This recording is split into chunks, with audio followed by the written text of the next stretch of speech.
chaos before the end. This didn't start with death.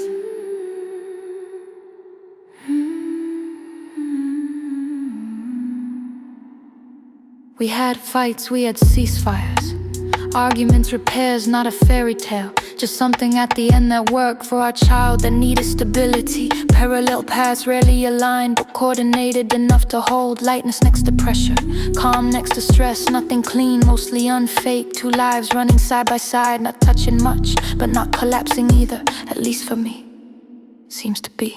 And then death arrived, no warning, no transition, no process. A sudden tear between two dimensions, like a sheet of paper we were drawing on together, ripped in half midnight. And death arrived, no warning, no transition, no process. A sudden tear between two dimensions, like a sheet of paper we were drawing on together, ripped in half midline.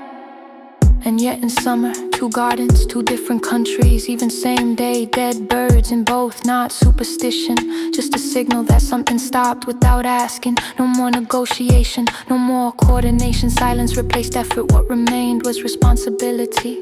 Responsibility.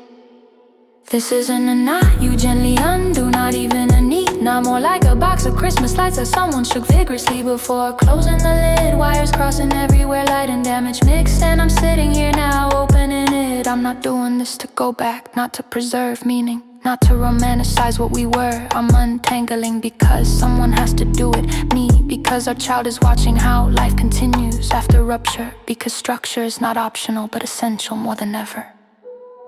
Death explains nothing, it assigns tasks. Emotions don't disappear, they change jurisdiction. Not a clean ending, not a solved equation. Just wires, just light, just work. A box of Christmas lights, open slowly, wire by wire. For me, for our child, for whatever comes next. I'm not fixing the past, I'm making the present usable.